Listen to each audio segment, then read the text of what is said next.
안녕하십니까. 자서전 읽어주는 남자 이천보입니다. 오늘은 인류의 눈물을 닦아주는 평화의 어머니 한학자 총재의 자서전. 여성은 그 시대의 온전한 거울편 들려드리도록 하겠습니다. 대회를 불허합니다. 아니 왜요? 이 대회는 정치 집회가 아니라 여성 대회입니다. 그러니 대회를 열게 해주세요. 여성이든 무엇이든 아무튼 절대 안됩니다. 1993년 가을 모스크바에서 여성대회를 열기로 했습니다. 두어 달 전부터 준비해서 모든 일정이 잡혀 있었는데 갑자기 러시아 당국이 대회를 열지 못하게 했습니다. 보리스 엘친 대통령이 기약 개방을 추진하고 있었음에도 한편으로는 모든 집회에 신경을 곤두세웠습니다. 정치와 무관한 여성대회라고 설득해도 막무가내 였습니다. 멀리에서 온 식구들은 실망이 이만저만 아니었습니다. 소련 연방이 해체되어 몇몇 나라가 독립했던 그때 우크라이나 등의 주변국에 사는 식구들은 내가 모스크바에 온다는 소식을 듣고 무척 기뻐했습니다. 그곳 식구들이 모스크바에 한 번 오려면 돈을 내 비자를 받고 먼 거리를 며칠 걸려 기차를 타고 와야 했기에 비용이 아주 많이 들었습니다. 거의 두서너 달 수입과 맞먹는 돈을 들여 찾아온 식구들은 대회장 앞에서 멈춰 있습니다. 러시아 관리들은 대회는커녕 식구들조차 만나지 못하게 했습니다. 나는 숙소에서 러시아가 진정한 민주국가로 거듭나기를 기도했습니다. 그리고 베란다로 나갔습니다. 숙소 주변에 식구들이 여기저기 모여 있었습니다. 그들은 고개를 들어 나를 바라보았고 나는 고개를 숙여 그들을 바라보았습니다. 우리는 아무런 말도 주고받을 수 없었습니다. 그러나 서로의 간절한 마음은 하나로 통했습니다. 지금은 포옹도 하지 못하고 손잡고 인사도 나누지 못하지만 언젠가는 뜨겁게 만날 수 있으리라 굳게 믿었습니다. 나는 아직도 그들의 볼에 흘러내리던 뜨거운 눈물을 선연하게 기억합니다. 23년이 흐른 2016년 경주에서 유엔이 주관하는 콘퍼런스가 열렸습니다. 유엔 사무총장과 100개 나라 4천여 명의 NGO 대표들이 모여 어떻게 하면 더 밝은 세상을 만들어 갈 것인지에 대해 진지한 토론을 했습니다. 그 자리에서 세계평화 여성연합은 그 동안의 순수하고 폭넓은 활동을 인정받아 주요 NGO로 뽑혔습니다. 모스크바에서 당국의 반대로 집회를 열지 못했던 것이 엊그제 같은데 세계평화여성연합은 이제 유엔에서 적극 후원하는 중요 단체가 되었습니다. 지구촌 곳곳에서 헌신해온 여성연합의 평화정신과 봉사가 빛을 발하는 순간이었습니다. 그 첫 단추로 1991년으로 거슬러 올라갑니다. 그해 9월 일본 도쿄에서 총리 부인 7천여 명의 여성 대표들이 참석해 아시아 평화 여성연합을 만들었습니다. 나는 창설자로서 아시아와 세계를 구원하는 참사랑 운동을 주제로 강연했습니다. 이듬해에는 도쿄돔에서 5만 명을 대상으로 연설을 했습니다.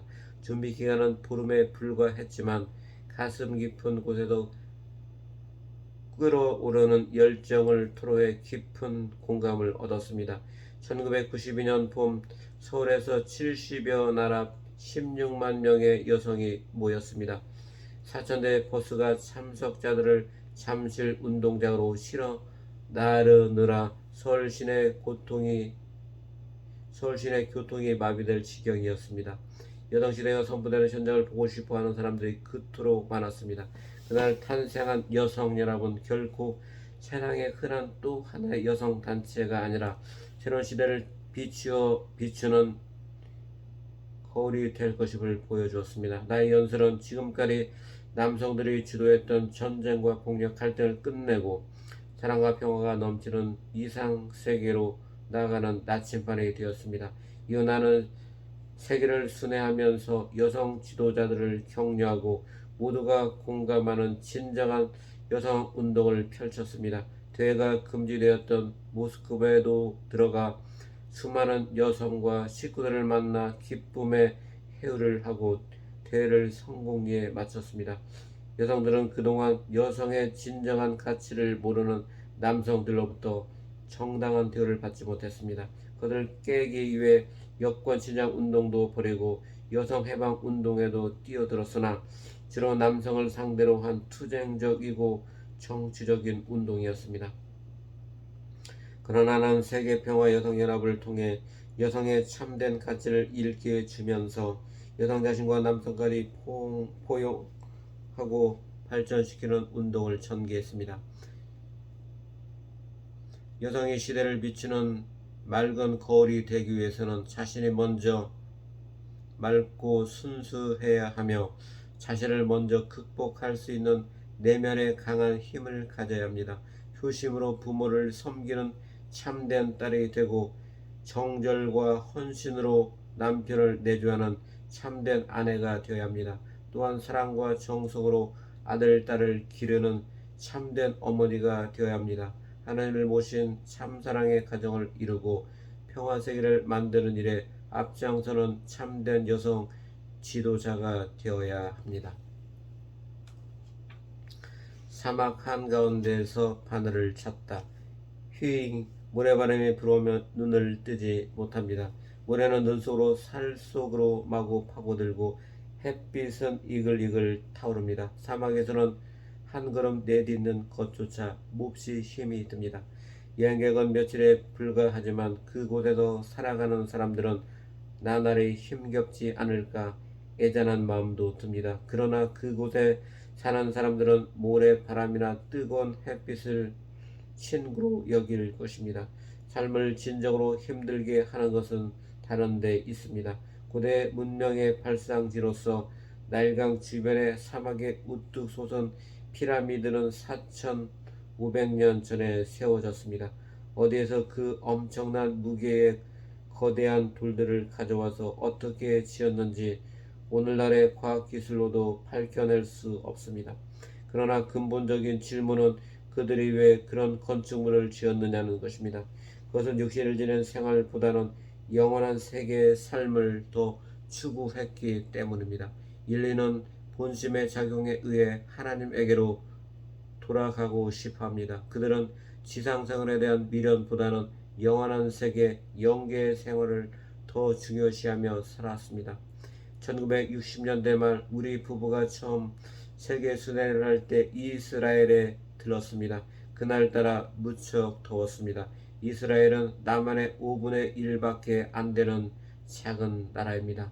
성경에 나온 곳을 찾아 일주했는데 불과 4시간 만에 다 둘러보았습니다. 우리는 순례를 하면서 평상시에는 이렇게 평화로운 곳인데 어찌하여 끊이지 않고 분쟁과 갈등 그리고 테러가 난무할까 의구심이 들었습니다. 중동은 2000년 전에 예수님이 탄생한 신성한 땅입니다. 뛰어난 문명으로 세계의 문화를 이끌어 온 우수한 민족들이 사는 곳이었습니다. 그러나 오늘날 종교 갈등으로 아픔이 끊이지 않습니다. 세계 화약고라는 불명예스러운 이름이 따라다니는 것도 모자라 하루가 멀다고 테러가 일어나 선량한 사람들이 목숨을 잃고 있습니다. 우리는 폭탄과 테러, 갈등이 난무하는 중동 한복판에서 안위를 돌보지 않고 화해와 사랑으로 평화를 실천하는 일에 일찌감치 뛰어들었습니다. 1960년대 중반부터 유럽의 선교사들이 차례차례 요르단, 이란, 레바논으로 갔습니다. 그 중에는 여성 식구들이 적지 않았습니다. 그녀들은 그 어떤 대륙에서보다 순환을 겪었습니다. 실현과 핍박이 끊이지 않았으며 추방되는 일도 자주 벌어졌습니다.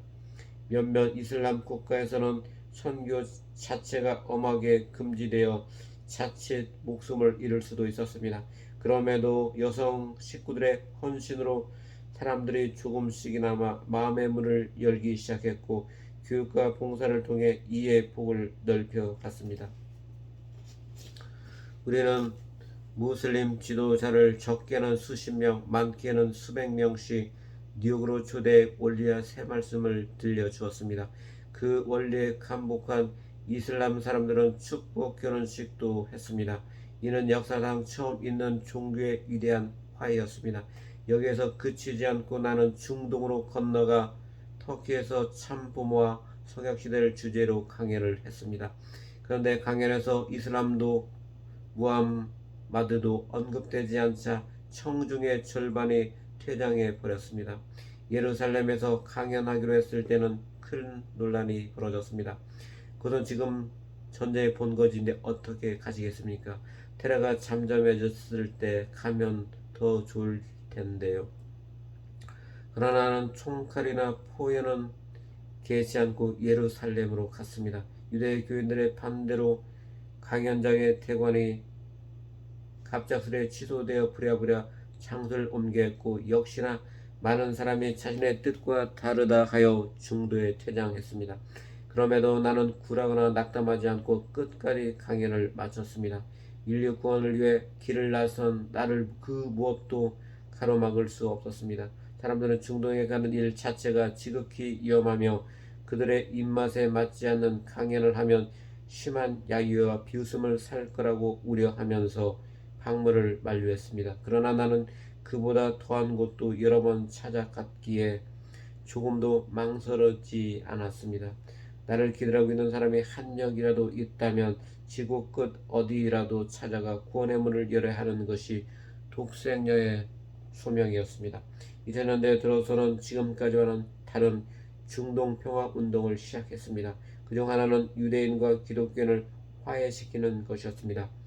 교회에서 십자가를 내리는 운동을 하는 한편 예루살렘 거리에서 십자가를 들고 행진했습니다.